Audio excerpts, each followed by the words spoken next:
Hey, what's up? Well, I'm back with another video. Rarely get these opportunities where I can talk loud, but I occasionally have them, and so yeah, I'd like to make a video and say that it's very cold outside. It may not be by the time this video actually gets posted, because I've been like postponing them and posting them at later dates, but that's why the central heating is on. If it's making a lot of noise, oh well, I can't help the fact that it's just gonna come on. I'm not gonna go, make myself cold by turning it off. And if it always sounds like I'm freaking sinusy in every single video and like I need to blow my nose, but what you gotta understand is that, I can blow my nose and then the snot just comes right back. Anyway, so while I don't have a cold, as we've established, I don't have a cold. Haven't had one since last February, knock on wood. And I hope I don't get one. Well, if I could get through the next, I want to say just 2 or 3 months. Yeah. Oh, awesome. The central went off right at the moment. If I could get through the next couple of months without one, then I probably won't have one at age 41. But whether or not I can get through the next couple of months without one remains to be seen. But yeah, so I get sinusy a lot. I don't know why, but I don't have a cold, or I certainly don't have a clinical cold, because I don't have the sore throat and the fever and the chills, and there's certain things that you have with a cold that I have not been having. So if I've had a virus since last February, it was subclinical, and then I don't think I have. So anyway, enough about me and colds and all that. But what I want to talk about in this video, I want to talk about how I want to shift the focus, because as much as people don't like for me to talk about these silly children's cartoons, what they fail to consider, you see, these selfish, immature pieces of work that, like those shows, and idol worship the characters for various reasons, whether it be a love interest or, whatever their stupid agenda is for liking the character and wanting to protect it from my attacks, and really, I mean, the whole love interest thing couldn't be more ridiculous, because in the case of the Rugrats, I mean, there ain't a one of them, except for the parents who are mostly married, or widowed or whatnot. There ain't a one of them that should be even considered in that sentence, as a love interest, on little shows like that. And in Sofia the First, it's the same thing with most of the main characters, but Cedric is clearly gay. Okay, I mean, it doesn't get any gayer than Mr. Cedric. And so for someone to protect me because she thinks of him as her fictional boyfriend or whatnot is just ridiculous. And all these, images, people with these fantasies about Princess Sofia growing up to like Cedric. Well, I got news for you. From personal experience as somewhat of a Lolita girl, though, I can't really tell you that any of the guys that I liked really reciprocated that love. I mean, it was never a mutual thing. It was always it was always a one-sided infatuation of me to older men, not vice versa. Or I certainly never got the vibe that they were as into me as I was into them.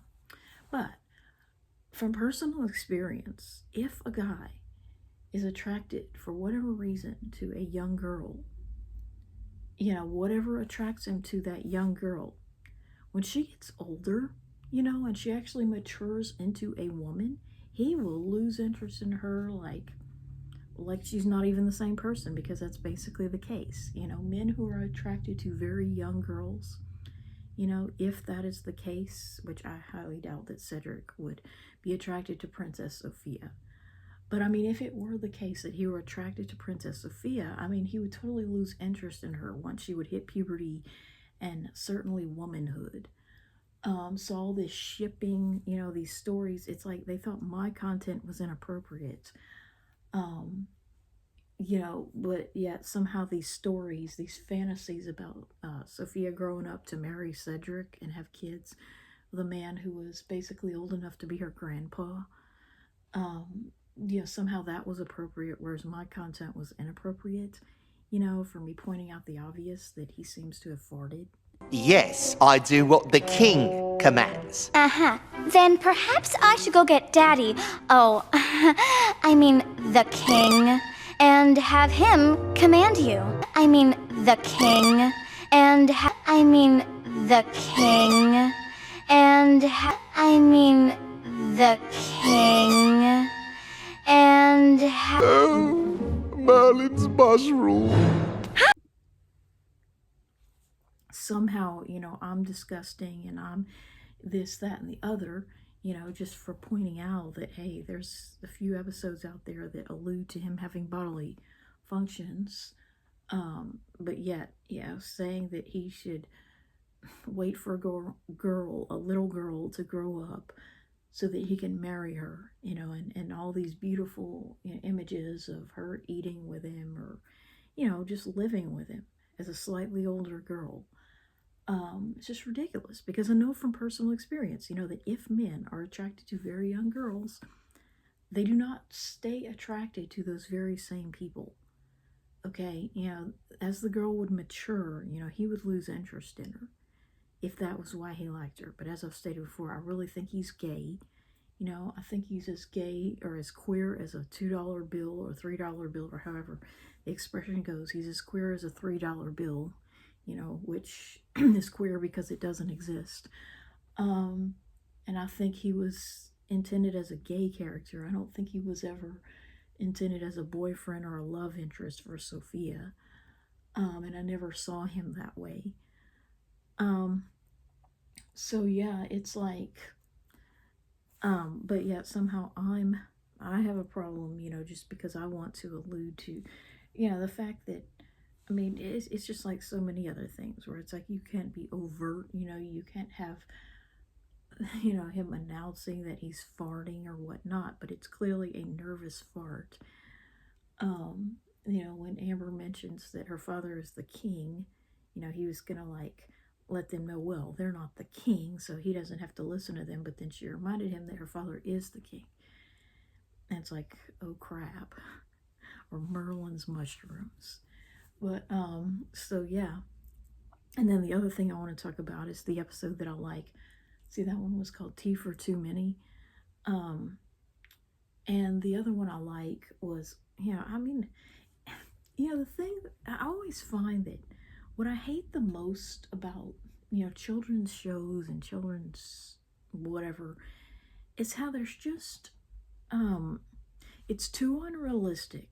For one thing, I've always hated, to varying degrees, there's always a magical element to it, a magical thinking that just, it's stupid. Even if children do naturally think that way, they really need to be taught not to think that way. You know what I'm saying? It's like, that's not going to serve them well later in life. I mean, magical thinking is ignorance, plain and simple.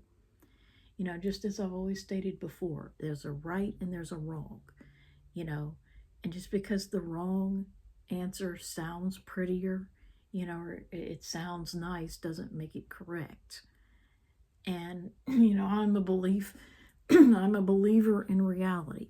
I believe in reality. 2 + 2 is 4, always was, always will be, and so teaching children that, that magic is possible and that it's okay to think that way and enjoy that is stupid. And that's the premise behind so many children's shows, and that's why they attract such leftist, liberal thinking people. Because you have to have a liberal mind to believe in stuff like that.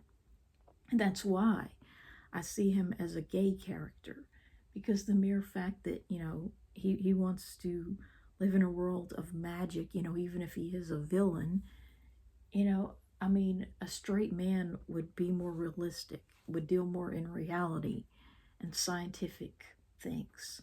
So anyway, basically, so as I was saying about, I hate the way, children's shows, it's like they don't have a realism that I wish they would have.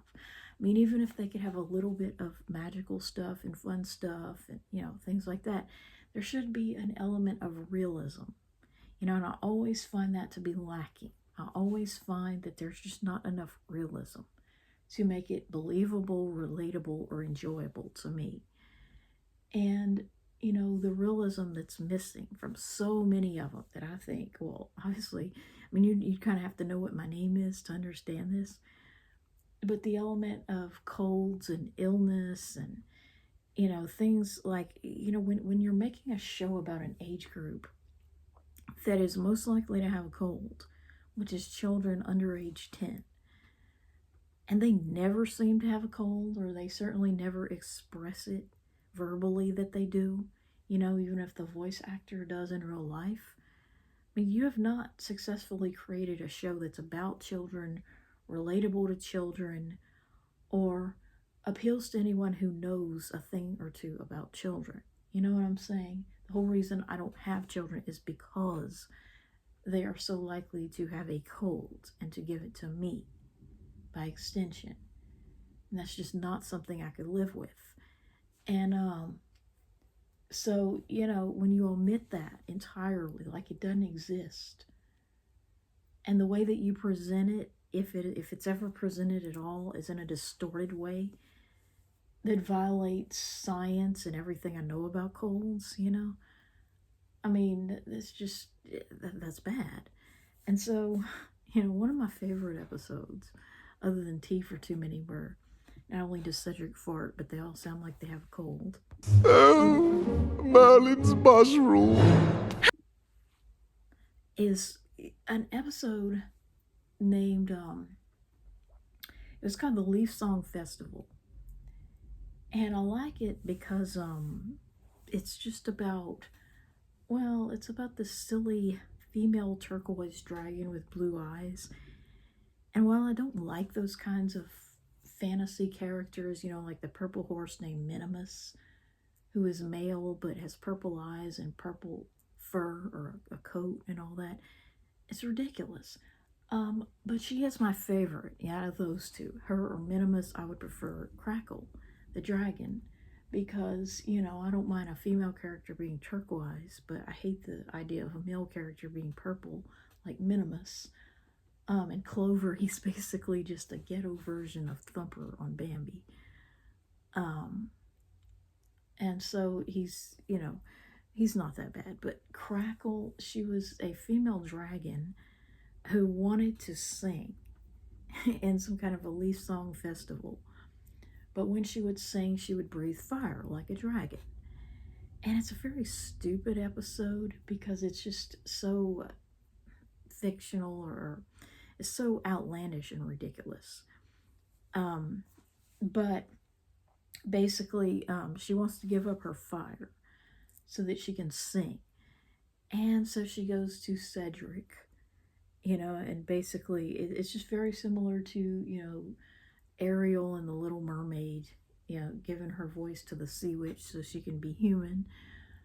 And so Cedric is the evil wizard instead of witch that is willing to make a deal with her so that he'll take her fire in a jar, and so that she can just sing. And what he's getting out of it is he's gonna take away the dragon's fire so that the permafrost that comes over the kingdom, obviously I love it because it's a winter type thing. I love winter time. And so there's a permafrost coming, and the only thing that could melt it was dragon fire. And so because she doesn't have her fire, because she wanted to sing, the whole kingdom is going to be frozen over. And because of that, you see, she wanted to sing at this festival that won't be able to happen because of the permafrost. So, and then because Cedric is the only one that has the dragon fire in a jar, he's going to be able to rule over the kingdom by telling King Roland that he can melt the permafrost in exchange for him being the king.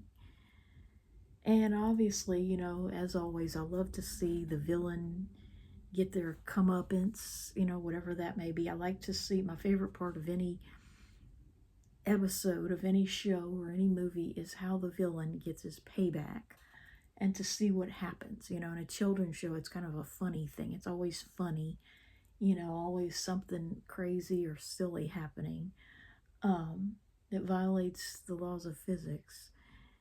And so he's gonna, take this jar and, because he's gonna melt the permafrost, he's gonna be the king. Well, what ends up happening, obviously, he drops the jar and he gets stuck in a barrel that plows into like a frozen waterfall of snow or ice, not snow.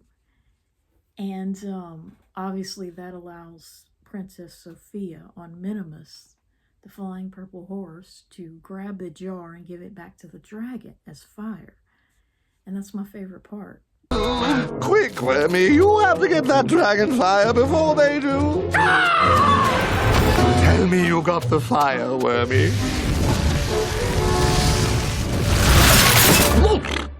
Because I love the way, they never actually say this, but to me it sounds like either the voice actor, Jess Harnell, actually has a cold, or like Cedric has caught a cold, from being in that frozen waterfall for so long. He sounds like he has a cold. Quick, Wormy, you have to get that dragon fire before they do. Tell me you got the fire, Wormy.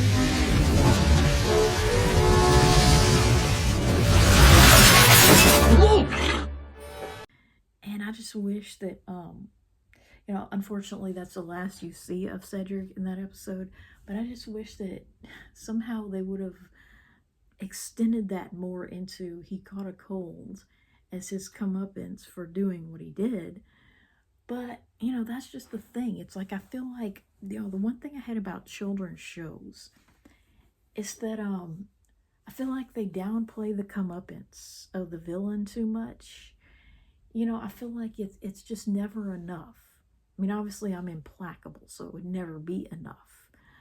But I feel like there's just not a strong enough comeuppance. They don't focus on that enough in children's shows. It's like something happens to the villain and that's the last you see of the villain, and then he's fine by the next episode. The other thing I hate about children's shows like that is you'll have one main villain, but the thing about him is, and he almost always wears purple, the thing about it is that the main villain has very little screen time compared to the other characters. He tends to wear purple. It tends to cover more of his body than the other characters. Like, we have never seen Cedric's feet in Sofia the First, or even his hands without his fingerless gloves, for that matter. We've never seen him take off his gloves. And so he gets very little screen time at all compared to the other main characters that I couldn't give a hoot about, or a Ford truck missing 5 letters and a space in the middle. The main antagonist is rarely there. Like, maybe 30% of the episodes will have him. And even in the ones where he appears, he still doesn't get that much screen time. But what I hate about it is, like, a lot of times, and it's the same thing across all these shows, whether it's Lars on Rocket Power, whether it's Angelica on Rugrats, whether it's Cedric on Sofia the First, whether it's, Courtney and Miranda on His Tall White Ginger, and I think Miranda wears purple. Let's see, what's some others? But just so many of them are like that. It's like, you have a main villain. Not only does he only get 30% screen time, roughly, and even in the episodes when he appears, he's only on the screen maybe 30% of those. But in addition to that, the comeuppance is never big enough. It's never enough. of a comeuppance. You know, it's always lacking in my mind. It always feels like they could have done more to really convince the audience that, I mean, this villain is suffering because of what he did. Yeah, but it's never enough. Um, and I feel like, you know, it focuses too much on good things happening to protagonists than as opposed to bad things happening to antagonists. That's what I've always felt about children's shows. Too much about, you know, it's like I couldn't give a care less about the protagonist, you know, being victorious or having good things happen to him. I couldn't care less if Otto wins a bigger trophy on Rocket Power. I couldn't care less if Tommy on Rugrats, you know, does everything he ever wanted to do in that adventure. I couldn't care less, you know, if what's her face Crackle the dragon on Sofia the First sings and everybody likes her performance, or Sofia sings and everybody likes her song. You know, I couldn't care less about, you know, Ginger on It's Told by Ginger. It's not, see, with me, it's just never really been about the protagonist winning or being victorious. That's not what it's about for me. You know, and I've always, you know, if I had to put it in words, you know, that's how it is. It's too much Otto wins a trophy and not enough Lars gets rushed to the hospital on a stretcher. It's too much Sofia saves the day and not enough Cedric is hurt and he's really suffering. And then the other thing about the antagonist is that it's also very confusing in children's shows, because sometimes, you know, it's like you have this antagonist and his scheme is just always the same. It's always steal the amulet, steal the amulet, steal the amulet. You know, they never really focus on other things, hardly ever, that he could be doing. You know, because, man, if I wanted the amulet that bad, I think I'd go on Temu and I'd get a fake version. It may not have magical powers, but, you know, just like the Titanic necklace. I mean, you don't need to steal it from a 8-year-old child, which, you know, you're not going to get a cold from going out in the cold. You're going to get it from stealing something from a child who goes to school. So anyway, you know, the antagonist is just like a flat character that always dresses the same way, always has the same laugh, always has the same scheme. But then the other thing about the antagonist is that when they can't figure out any more evil things that the antagonist could do or say, they start to write the antagonist as a deuteragonist. And, you know, then they start to have other antagonists, you know, like Princess Ivy, and like other characters that come along and play the role of antagonists one time. And this former main antagonist starts to help the protagonist defeat him or her, which I hate it when it's, you know, a female, like, witch, or, you know, I hate having female antagonists. I really do, because women should not be seen as antagonists, and we should not be programming children's minds to see females as possible, you know, villains or abusers or whatever. You know, they're not the villains. And so, you know, I hate that. It's like you'll have, instead of this main antagonist, you know, you'll have him play more of a deuteragonist that has learned not to be as much of an antagonist.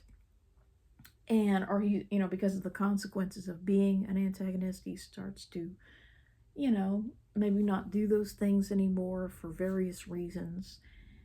And then so he actually helps save the day. It's like, you know, you have everything from, you know, Cedric tries to steal the amulet to Cedric saves Sofia's life, which is great and everything, but, you know, it's like you didn't get to see other episodes that could have been written by me that would have focused more on the things that I want to see, you know. And the reason why I've always had this obsession with poop, which was later sublimated to vomiting and colds and whatnot, it isn't so much a poop fetish, though I guess you could say I have one. I mean, I would never, you know, I'm not disgusting enough to actually do it on myself, you know, because I find that just totally disgusting.